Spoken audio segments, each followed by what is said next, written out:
also employ jewelry design techniques to create your own home decor items. For this project, we're going to use wire wrapping to create a copper coiled napkin ring.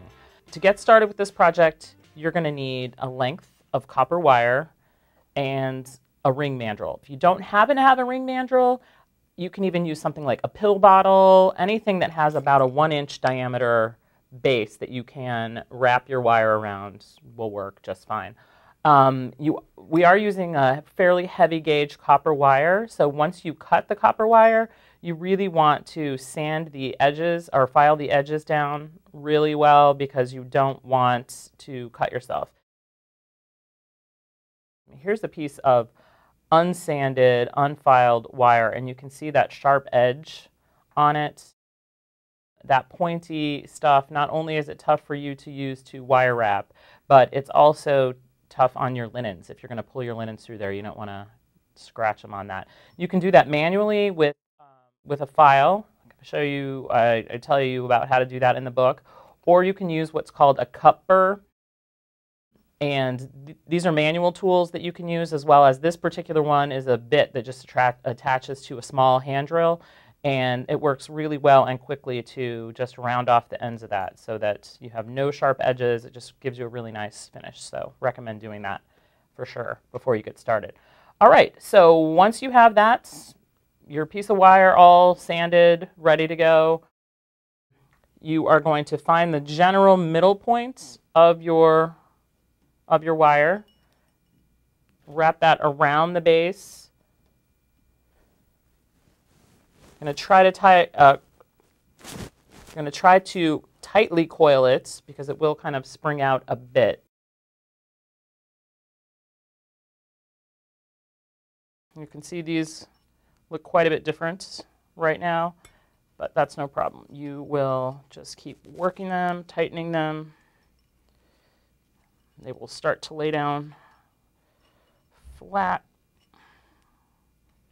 Good tool to have for this kind of a project is a rubber mallet. Now the rubber mallet is awesome because it helps you work hard in the wire, which means makes it actually more difficult to bend the more you bend it, if that makes sense. It seems like it might not make sense. You might think it would weaken it, but it actually hardens the wire. And the rubber is great because it does not mark or scrape or scratch the wire. So when you have it here on the mandrel, you can just actually sit it down. You can pound it and that will help it from sort of springing out and open. So you just continue to work it, continue to kind of mash it together until you're happy with the evenness of your coils. All right, that's looking pretty good. These are multi-loop pliers, so you can kind of choose the size that you want your hole to, or your loop to be here. To kind of pinch the edge here. I'm going to turn this one up.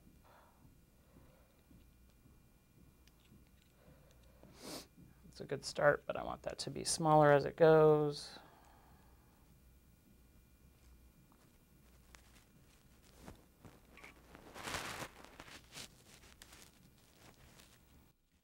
General beginning. Okay, now I want this guy to sort of go the opposite way, so I'm going to turn that upside down.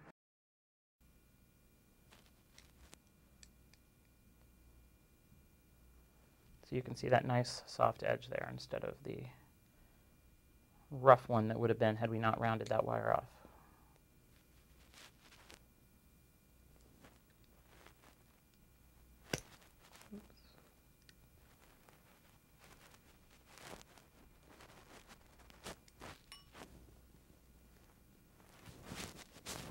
You notice I'm kind of misshaping my wire again, but that's no problem. We will hammer that back into place. Wire wrapping is sometimes, when you're using a heavy grade or heavy gauge wire like this, about making minor adjustments as you go and then sort of stopping once you're happy with it. So again, just kind of keep working with it. When I have it in my hand here, I kind of tighten the coils once again because they've kind of opened up a little bit, sort of like a spring or a slinky, if you will. Anyway, just keep working with it until you're happy with it, with the design.